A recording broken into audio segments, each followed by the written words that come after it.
up, diehards? Wes Monell in the building for AWOL Sports. Paul Durfee and Dill Monell in the house. We're hanging out tonight. NFL free agency is upon us. NFL offseason. There's more than free agency. There's trades and all that. A lot has happened, including big names and some more possibly on the move. You never know. There's still draft weekend coming up right around the corner. If your team made a move, we tried to list them in one place for you. And we're trying to talk about them. All teams, all positions. You can also see a list on the blog. Check it out. If you could do me a solid real quick, you came here for a reason. Like the video to show some love. If you're listening or watching and you like what we're dishing out, leave a comment. Let us know. Don't hesitate. And join in on the conversation as well. If you're a diehard, you got things on your mind, your favorite team or around the league, we're all diehards. All right. Yo, Paul. Dill. NFL offseason. We're about to touch on the quarterbacks in a moment. But general statement, don't cover anything in particular. Is there anything you've noticed up to this point in the offseason or that you're excited about already? And the draft isn't even here yet. I think the quarterback carousel continues. That's definitely interesting to watch. Some more dominoes will probably fall throughout some of the offseason. And as you just alluded to, the draft there. And just seeing the amount of people taking 1 or 2 year deals just to kind of latch on, given the circumstances with the cap situation. So definitely interesting to see how some of these teams are building at this point. Yeah, I think obviously besides the quarterback, which has been interesting, you got trades and different signings. It's nice to see some more trades in the NFL. Sometimes I feel like we don't get as many trades as maybe teams should or would do. But besides that, like, how about the Patriots come out swinging day one, free agency, just emptying out their wallets, And I think that has a lot to do with, Bill, he doesn't probably have a lot of time left. He's like, you know what? I don't want to slow rebuild. I just want to, we got some money to spend. Let's spend it. And to be honest, they haven't been great in the draft lately. And I think the front office knows that. So, hey, that was kind of an interesting thing to see, just to see them go balls to the wall and 2 tight ends, top money right off the bat. Let's go. Hey, this is a family show, Paul. 2 tight ends. I'm just kidding. It's for the diehards. All right, fellas. Let's see.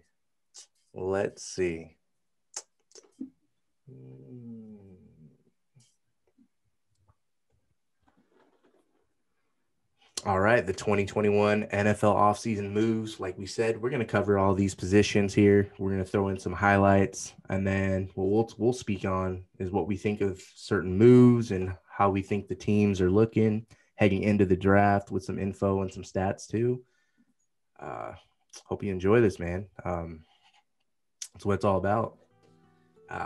Again, add a comment anytime during the show. YouTube, where you're watching this. You can even holler at us on Twitter, Facebook, AWOL Sports is pretty much anywhere. If you're listening to the podcast version, you might want to check out the YouTube version at some point. Made some visuals for you to keep you entertained. And yeah, we'll speak on franchise tags as well, as you see at the bottom. Allen Robinson, Chris Godwin among a few. And yeah, so guys, before we dive into the quarterback position, you see the key players right here, right now. A little sneak peek. The biggest surprise right here that we're looking at, I think, is Aaron Jones sticking around in Green Bay. If you're looking at these faces and I asked you what the biggest surprise was, who would you say? I mean, I know the quarterbacks have been a constant theme of conversation, but I'm going to throw out Jonnu Smith. I like the player. He's young. He's got some upside, but seeing him score a deal that puts him in the top 5 of tight ends on day one of free agency is definitely surprising to me. He's, like I said, he's young. He's got some upside, but He didn't even crack 500 yards last year. I know he had 8 touchdowns, but sometimes the touchdowns are fluky. Sometimes you have 10, sometimes you have 5. It just depends on opportunity. Sometimes it's luck, depending on like if you get tackle at the one, all that nonsense. But anyways, I just thought Patriots really overpaid for him, and I know they really want to get back to those 2 tight end sets, but I did not think he was going to get that kind of money. I think he got 4 years, 50 million. So that was a shock. Yeah, definitely understandable.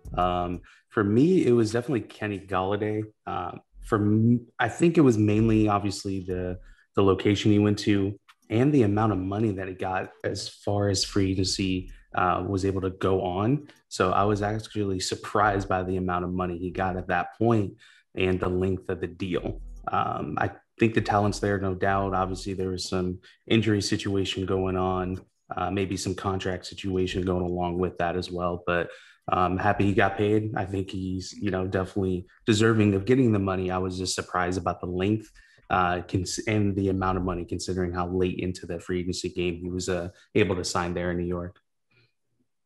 For sure, man. For sure.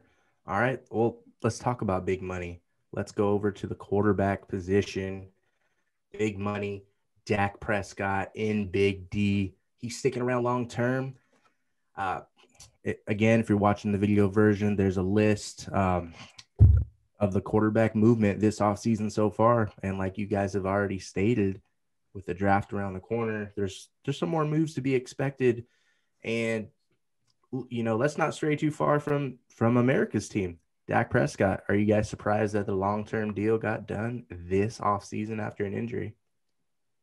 I'm not surprised.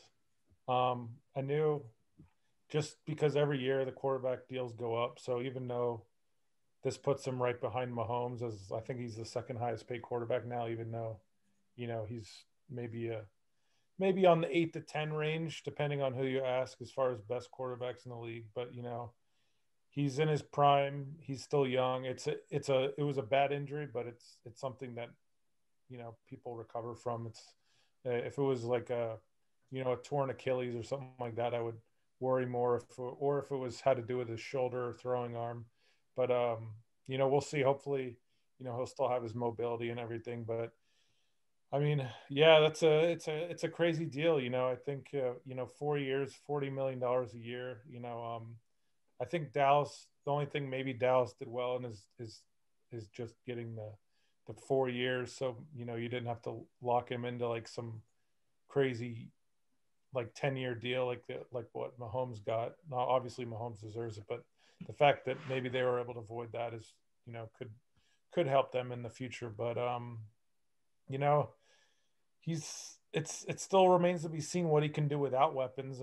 But right now he's got a stable of weapons at receiver, and he's got still, we'll see what Zeke comes out with next year, because last year he looked pretty lethargic. So, and their O-line should be good again. So he's definitely got no excuses, even coming off the injury. He's had plenty of time to recover now.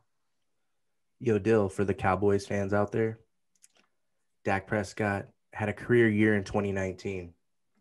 Thing is, the squad went 8-8.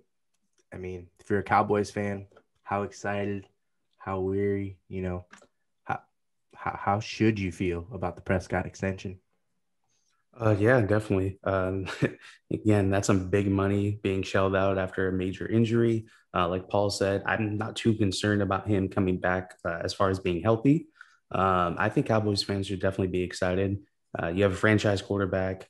That's definitely a rare commodity to get kind of locked down, especially in this day and age where we see somebody like Sam Darnold getting traded off before that 5th-year option even comes up. So it's, again, something you just have to have pinned down. I know the love is to get a rookie quarterback and try to win on that contract there. So it just kind of depends on your team setup. So we'll see how, this deal actually impacts the salary cap situation as we move forward. But it seems like the cap's going to be going up after this year. So I think it's going to be beneficial for both the fan base and the front office and the team itself at this point for how they structured it.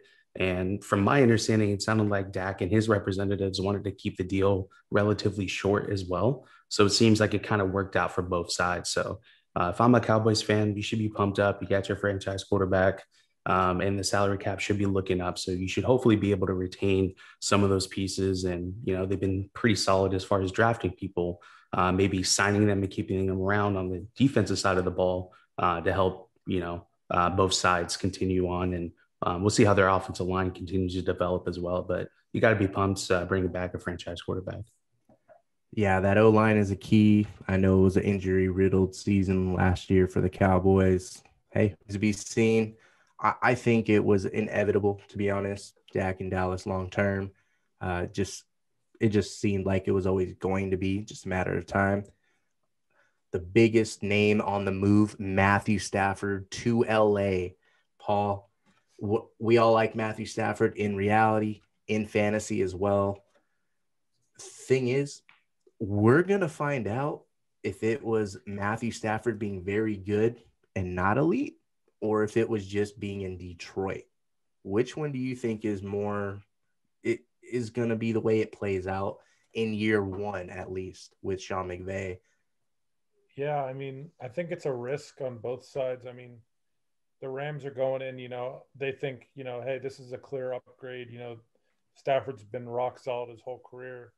And he's got a big arm, he can stretch the field. He might be able to do more with the coaching because, to be honest, he's never had a damn coach in his life, but he's had coaching changes his whole career. Every year it seems like he's had a new offensive coordinator, new head coach, blah, blah, blah, just the list goes on. But on the other side of it, he's never won a playoff game. You don't know how he's going to be in big situations like that. He was in a Detroit team that, to be honest, no one cares. Not many people care about the Lions, and they don't get a lot of national attention. So it's easy to fly under the radar in that situation. So, it's going to be a big, I think it's going to be a big challenge for him. But, I think, he seems like a cool, level-headed dude. So I think, the combination of that and with McVay, I expect him to do well. But, like I said, there is some risk. Dill, what do you think the fantasy impact is? Matthew Stafford with Sean McVay, is that top 3 potential? Oh man, I'm not gonna say top 3. I would definitely say maybe top 5 to 7 potential at this point. I definitely got to wait and see at this point. But as far as the pass catchers, you got to be happy. He's not going to be shy and slinging that thing. And maybe instead of getting some yak, they'll be able to, kind of stretch the field a little bit more as well. So if I'm a pass catcher, I'm happy. I'm not going to put him in the top 3 just quite yet, unfortunately. I got to see a little bit. Ooh, that's tough. I mean, hold on. Don't we all believe Matthew Stafford is an upgrade over Jared Goff? Yes, I do. Yeah, I'd agree with that.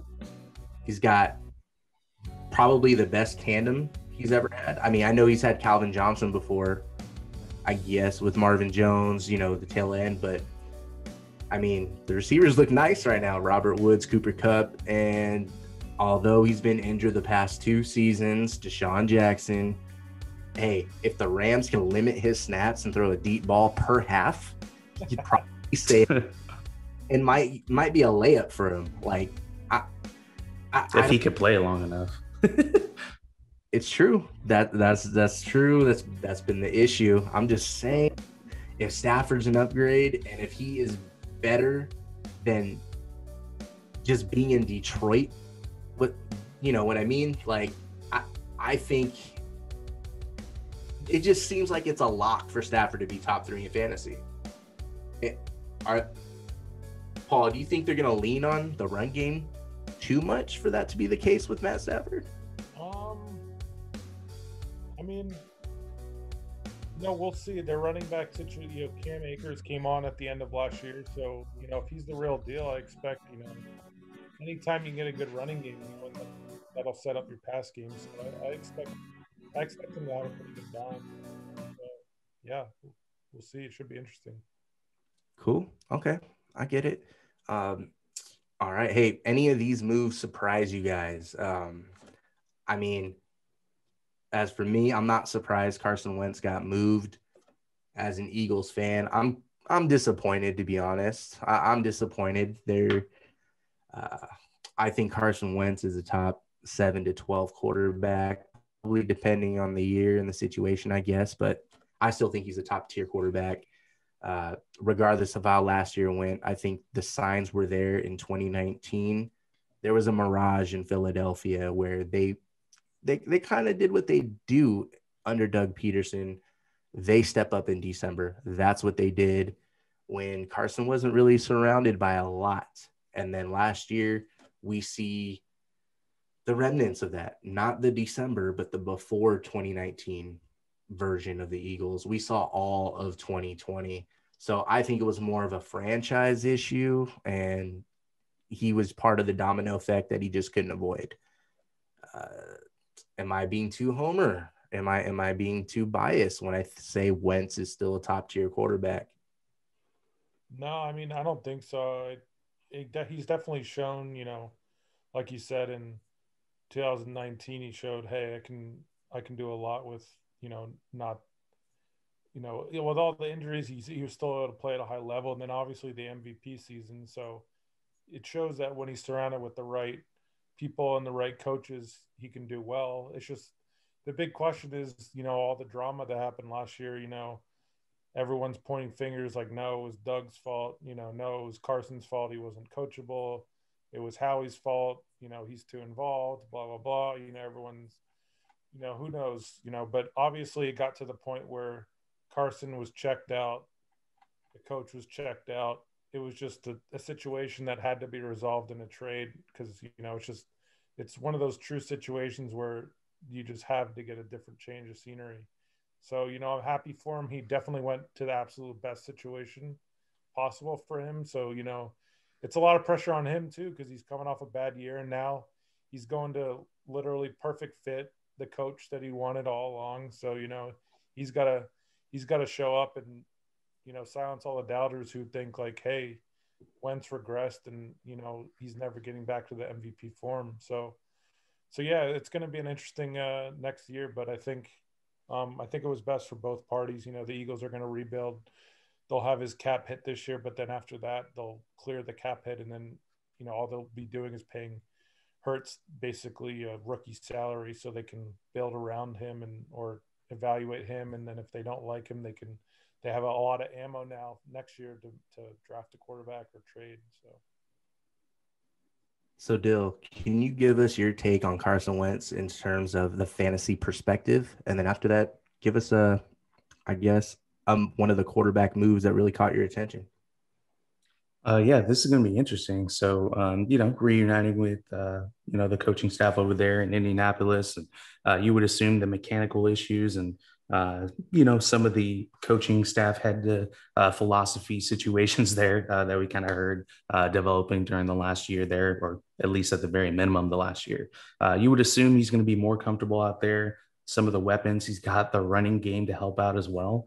I think that's going to be a lot easier for him to make some plays, especially in the play action game when you don't have a man just rushing or two man rushing in your face, within 2 or 3 seconds of the snap, which is, I guess, pretty normal statistically speaking in the NFL. But him having that play action and that running game is only going to benefit him, especially with some of the weapons that he already has there. Some of their tight end options, they have a plethora of options that they could put out there at that position. We know he loves that. And who knows, maybe he gets reunited with Zach Ertz to add even more firepower there, as we were talking about before the show. So I think Carson Wentz has definitely a pretty good opportunity to be putting up some good numbers in an offense to kind of make up for some of the last year's projections, right? I know last year didn't go the way anybody planned, I think, in Philadelphia in general. So I'm not going to put too much of an emphasis on him being at fault for that. As far as fantasy production, it was a lot of factors, as you guys both touched on there. But I think he has potential to, kind of max out in that top 5-7 range, given the offensive scheme, him being familiar with it, and some of the upgraded, maybe more reliable weapons that he's had, at least at this point of his career. I hear it. What about any of the other moves that may have caught your attention? Yeah, I was actually kind of surprised Cam Newton staying in town in New England. I don't know if you guys believe he's still actually going to be the starter if they happen to draft anybody. I know that's probably maybe for a different show there, but obviously the passing statistics were pretty rough for him last season. I think the offense in general was pretty rough, but I mean, you're only coming away with like 2,600 passing yards and 8 touchdowns and 10 interceptions. Obviously, on paper, there's no doubt about it. That's not good statistics. That's not where you want to be. He did put up 12 rushing touchdowns, so that does kind of make up for that. So it sounds a lot better when you're saying, "Hey, I put up 20 touchdowns, 10 turnovers, haven't checked his fumbles." But at the end of the day, with all the weapons that they've added, the 2 tight end sets, Nelson Aguilar, I think born from San Fran as well, you would expect that their offense is going to look a lot better than last year. Uh, Again, what does that mean? I don't know if they actually go and be a viable option in a deep playoff run, but I definitely think they're going to be viable fighting for that wild card. Just enough trust in Bill Belichick to handle that side of the ball. But I think ultimately Cam Newton's getting a full offseason here with Josh McDaniels being able to dial up an offense with Jonnu, Henry, and some of those other additions there. I think they could look pretty scary, especially with the plethora of running backs that they have. I know fantasy owners might not like that, but at the end of the day, they do have a committee and they all can, specialize in their roles. And I think McDaniels can have a little bit of fun there, especially with the running element with Cam Newton. So I'm interested to see if he's going to have 12 rushing touchdowns again next season. I doubt that, considering all the weapons that they were able to add. So I'm definitely interested to see kind of what you guys are feeling about Cam Newton and if he's actually going to be the starter if they, end up drafting anybody. I think they're committed to Cam Newton for this year. And I think grabbing this supporting cast, I'm not saying they went out and got like an Odell Beckham, but they got guys that you can consider veterans and role players. Nelson Aguilar, he has the ability to hit a home run. As you know, he was a Raider last year. Paul, as you know, he was an Eagle before that. He has those type of plays in him. Lacks the consistency, which is why he isn't a high-end receiver, but he fits a role. I could see it working in complementary fashion. So it's probably one of the best places for a player like Aguilar and Kendrick Bourne, who's utilized in the red zone. He was a sleeper of mine 2 years ago, and then last year in fantasy, people, not necessarily our league, but in other leagues, people started to catch on to Bourne being played higher in the red zone and being targeted more. It may not have panned out. The Niners went through some issues, but I say that to say that they're building this squad, 2 tight ends. It's going to be Cam week 1. We know that. I think we know that. And if they do draft a rookie, he's really going to have to beat Cam Newton out. And I don't think the Patriots are in a rush to get a guy out there that has no experience to get out, day one, especially when we're not fully sure what to expect with off-season training camp. And, you get 2 tight ends for a reason, to help a quarterback like Cam Newton and to help a young quarterback you'll develop eventually. What do you think, Paul? No, I agree with all your guys' points. The only other thing I'll add is that I think the Patriots are sitting at 15 in the draft right now, and I think they would absolutely trade up for a quarterback if they had an opportunity. If one of them fell, a little bit, it seems like right now, based on Schefter's reporting and all that, that Lawrence and Wilson and Mac Jones are going 1, 2, 3. So maybe they look at Trey Lance or Justin Fields, see if they drop to like maybe the 7, 8 range, and they might be able to trade up. And hey, that's perfect. Especially for Trey Lance, who's more of a project than Fields. Is hey, they go in, they sit behind Cam for a year, they learn from him. They're both actually kind of have some similarities to Cam. So I think that'd be a great fit. And Cam's signed only for 1 year again, so it's I think it's a perfect scenario if they're able to, land one of those quarterbacks and then also have him sit for a year behind Cam. So yeah, that works. And then just to throw out someone else on the list, kind of one of the lower, someone who everyone kind of writes off and only signed for $2.5 million, but I just love the Mitch Trubisky fit with Buffalo. I think this is a great career move for him. Like if if he had to pick one team that maybe could help him revitalize his career, going to Buffalo with Daboll, who has, Trubisky has a similar skill set to Josh Allen. Obviously, he's not Josh Allen, but they have very similar throwing motions. They both are mobile. They're very similar in a lot of ways. So I think just under his coaching, they'll be able to get the most out of Trubisky, and I think he's a perfect backup, especially only at $2.5 million when all these other guys are signing for these crazy amounts. So super under the radar, but I really, really love that fit on there. There might not be another statement any of us make the rest of this show that I couldn't agree 100% more with. It's like we talked about it before, even though we hadn't. 100% agree. I love it from Mitch Trubisky. Daboll, behind a similar mold of a quarterback. I'm not saying, they're that same productivity. If that were the case, Mitch would still be in Chicago. He's not, but love the move. Couldn't agree more. Your thoughts still? Yeah, I'm on the same page with you guys. I'm in the same banana boat, I guess. But yeah. But yeah, Trubisky, man. I think it's a perfect landing spot. You guys say you get to sit and learn. If your name is called, you better believe he's going to be able to pounce on that opportunity. I would assume, right? Just being a competitor, it didn't really go well based on his experience in Chicago. So he's going to be dialed in and ready to do pretty much whatever that they ask him to at that point. So I'm excited for the fit as well. And then real quick, you guys can shuffle through it. Give me your takes on Sam Darnold and Jared Goff. All right, Sam Darnold. My first thought, and I think I still kind of believe this after processing it, is I think the Jets got a really good haul. I wouldn't say it was like a major, like where they really got the better end of it, but getting a second rounder and then I think a fourth and a sixth. I think it was a sixth this year and a second and a fourth next year. That's a pretty good package for a guy who has never finished. I think he's been in the bottom 5 of QBR every single year since he's been in the league. I know that he hasn't had the best situation, but we haven't really even seen like glimpses of him being great or even good. Maybe a couple games here and there, but I mean, it's really few and far between. So, I mean, obviously you're banking a lot Carolina because, he's only signed for one more year technically, and then he has the 5th-year option, but that's going to pay him like $18 million. So I guess if he does well, you pay him that, and it becomes a 2-year trial run. So, it's a lot to give up because, a guy like Josh Rosen was drafted high too.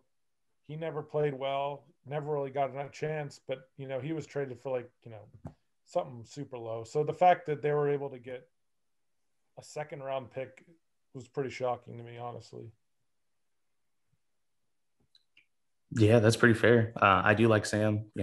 I've liked him ever since he was going into USC. But like what Paul said, just the productivity is not there. Whether it was missing some games for kind of some wacky injuries that he sustained, and just the situation in general there.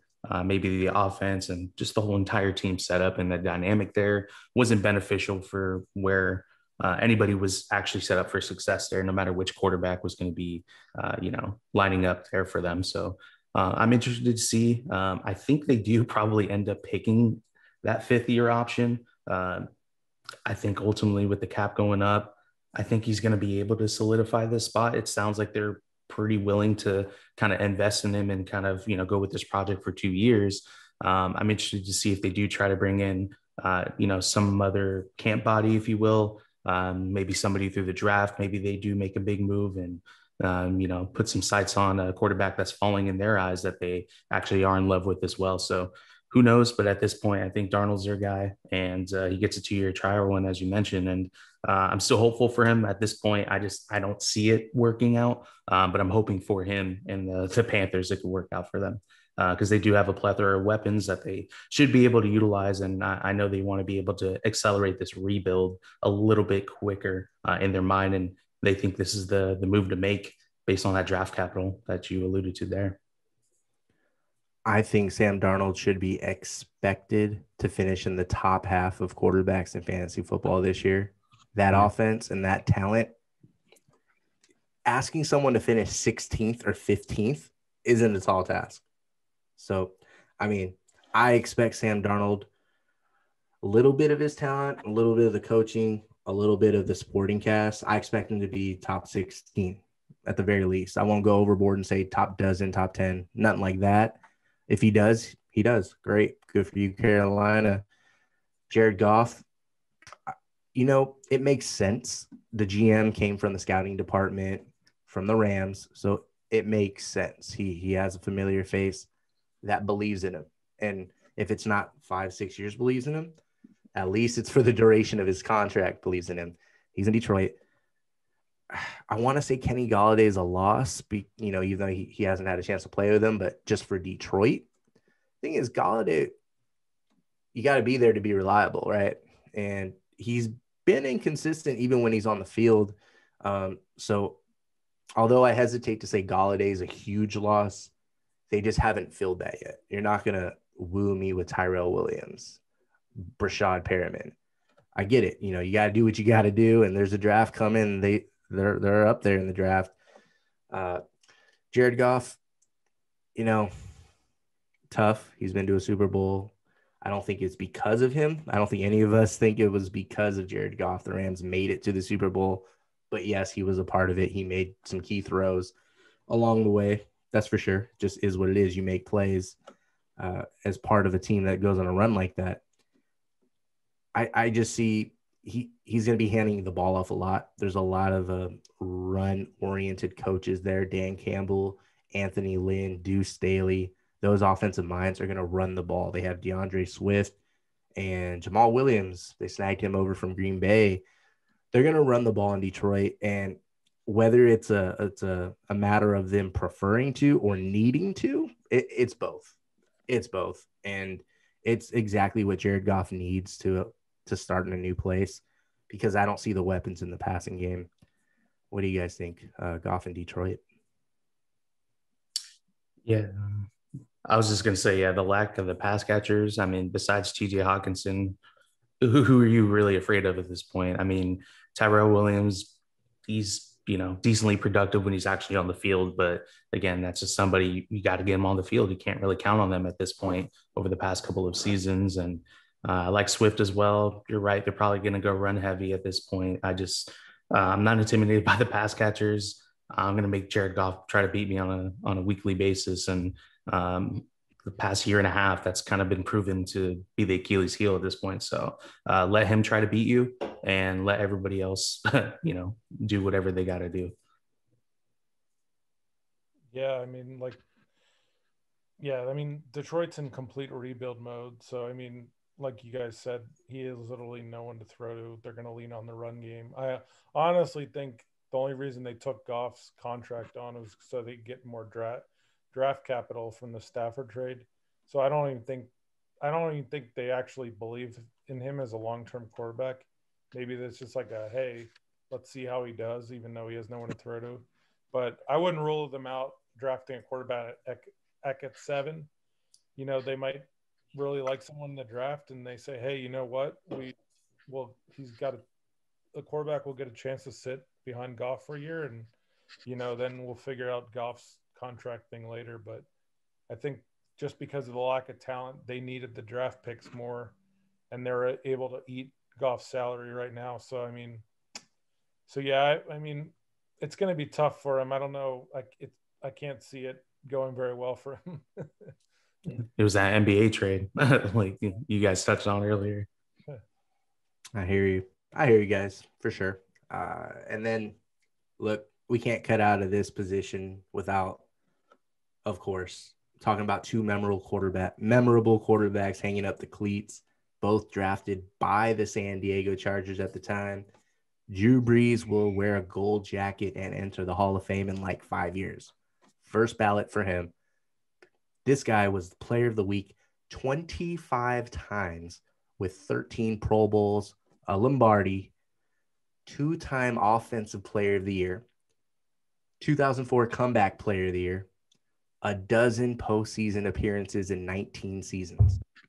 He completed 70% of his passes 7 times, tossed over 4,000 yards in 11 seasons, and he racked up 5K in 5 seasons. Drew freaking Brees, you had a great career, man. What do you guys got to add to the remarkable career of the now retired Drew Brees? Yeah, it's crazy. Yeah, I mean, he's obviously had a crazy good career. You know, the fact that he lasted this long, and it's funny because, you know, after he had that really bad shoulder injury, and he kind of went to New Orleans, no one really thought, you know, how good is this guy, or how much does he actually have left in the tank? And then sure enough, he goes to lead New Orleans and have great years there. And then, you know, gave the fans something to cheer about, you know, when they were going through like Hurricane Katrina, everything. He was a really big member of the community, and it's just amazing. One of the probably the best free agent signings ever when New Orleans got him, you know. So kudos to him for lasting so long and just being an amazing quarterback. So I'm interested to see, you know, if he goes into coaching or what's next for him, because you know, he's obviously got a great brain for football, and so I'm sure teams will be knocking on his doorstep soon. Yeah, kind of the Peyton Manning effect, right? Just to kind of pick his brain and just to see what kind of input they can have on their franchise. So that's pretty cool. Like you guys said, just insane amount of stats that we can talk about, but just his impact for that community, you know, both in San Diego and in New Orleans, man. So when people didn't really have a lot to cheer about in New Orleans, he was able to kind of make, you know, a lot of people happy just for, you know, playing a game, right, and being successful at it and representing their city. So the impact that they have, I'm sure that city will never forget that. And he's just an all around good human, man. Just cool seeing him on the field, balling out, both in the, you know, with the Chargers bolt on the helmet or in New Orleans. So it's been awesome seeing him get to work with somebody like Sean Payton as well. I'm sure he definitely will tell everybody how much he's benefited from that as well. But yeah, great man, great football player, and just looking forward to see what he does next. I'm assuming he's going to be on TV screens everywhere, and yeah, just looking forward to see what his kind of thoughts are about how the game develops as we move forward here. Absolutely, and I know I've been you know, one of those guys that's been saying the last 3 years, you know, Brees kind of tails off. It's just been obvious and evident. Does not mean that you, I, or anyone else doesn't appreciate Drew Brees. Fantastic career. Some other guys retired: Matt Schaub, Alex Tanney. But we'll talk about Phillip Rivers. He may get on the Hall of Fame ballot. I'm just not so sure he gets in. According to Pro Football Reference, the average QB score for making the Hall is 104. Right now, hanging up the cleats, Rivers is sitting at 97, just shy of that. Certainly a career to remember. 10-time Player of the Week, 8 Pro Bowls, 11th most completions in NFL history. And after sitting his first 2 years behind Drew Brees, he played every single game for 15 consecutive seasons, including a dozen playoff games. He finished 5-7, a shade below 500, but he had him right there. And he threw for over 4K in 12 seasons. The career of Phillip Rivers. Your thoughts? No doubt, dude was an Iron Man. That is one thing I don't think anybody can dispute. You know, obviously the one story about playing on the ACL, you know, in the playoffs, that's definitely legendary as well. I think he's, in my opinion, no doubt a Hall of Famer. I agree, though, he might not be first ballot. I definitely understand that, but I do think he's going to be wearing that gold jacket. I think it's more of a when, not if, to me at this point. I think his stats back it up, and you know, his mystique and kind of his narrative with the media. I think a lot of people understand. Yes, they probably wanted more production and, you know, get that Super Bowl title, which everyone's going after. But hey, man, there's only one team that wins every single season. It's so hard to make it to that point. So I think we all need to kind of sit back and understand that.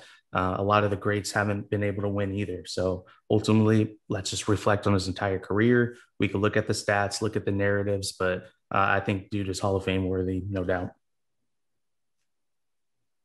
I'm 100% agree on that. Actually, I think just like his longevity, like you said, he's had a lot of good years, productive years on good teams, that made the playoffs. He's been to a lot of playoff games. Obviously he hasn't won a Super Bowl yet, so that's obviously going to be the big knock on him. But I think, if Dan Marino is a no doubt Hall of Famer, then I think Philip Rivers is too. Because if you look at their stats, they're very comparable. I think Rivers is even better than him in a lot of stats. And Dan Marino never won a Super Bowl either. I think, a lot of times Rivers gets a bad rap because, maybe he has a habit of some inopportune interceptions, or just, the Chargers always had kind of that choke label on them. So I think it kind of has maybe made him look as good, overall. But I think if you just look at the body of work, it's there for me. I respect what both of y'all say. I don't agree. I don't think anyone has an answer on how to grade longevity. I'm not trying to knock the hustle. Don't get me wrong. I love the grind. Philip Rivers, probably one of the top 10 players when you think of Iron Man, especially at quarterback, right? Fiery competitor. What don't you want? I don't know, man. It wasn't clutch. I don't think he was ever elite, as in top 4 or 5 in any year of his career, including his career years. There's probably always been – he's always been that next, I don't know, Matthew Stafford type of quarterback, which is still very good. I don't want to put very good in the Hall of Fame. That's just me. But at the same time, I understand not how we grade longevity and all that. That's it's murky to me. That's so gray. I don't think we're ever going to get a room, even if it's only 3 people here, on the same page on how to even go about that. But yeah, I think he gets consideration. If I had to bet if he got in, I would bet he gets in. I just wouldn't vote him in if I had a vote. So he's probably happy that I don't. And I'll leave it at that. So, man, I hope you don't think I'm being unfair. I'm trying to be as objective, and I'm like, well, longevity, but were you ever that great? But hey, it's a fair point to bring up guys of the past, and the bar. You just never know if we don't watch all the players since the beginning of time to really judge. You know what I mean? And even then, what I've noticed is there's certain time frames where we glorify things that might have been better than, may not have been as good as we really remember it to be. So I don't want to jade my opinion of Dan Marino because I thought he was freaking awesome. Obviously he was freaking awesome, but you know what I mean? I think he was a better quarterback than Philip Rivers. I don't think it's comparable. I know stats are stats, and I don't want to be that old guy that says, oh, today there's more passing. There's been more passing because Dan Marino threw more than anyone when he played. I get that. So I just wanted to throw in a little debate there, but yeah. So you guys think he gets in, and I think he gets voted in. I just wouldn't do it. So.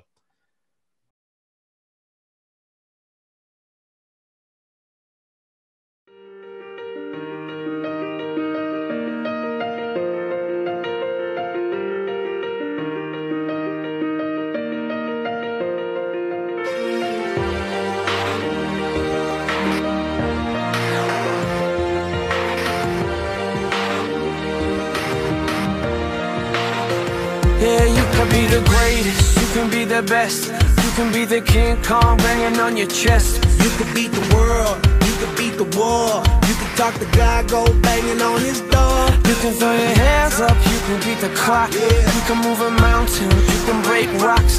You could be a master, don't wait for luck, dedicate yourself and you go find yourself standing in the Hall of Fame. Yeah. And the world's gonna know your name. Cause you burn with the brightest flame. Yeah. And the world's gonna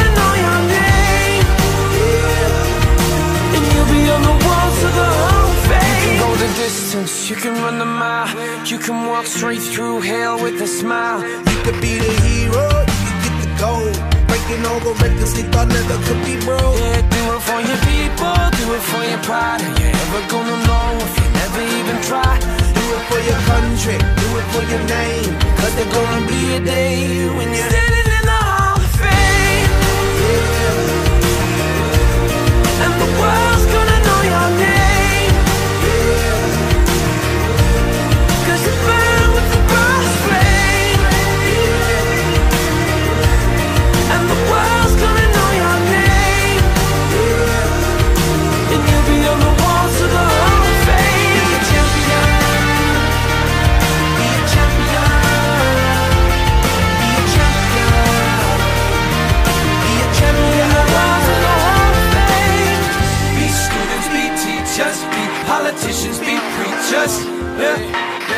Be believers, be leaders, be astronauts, be champions, be truth seekers.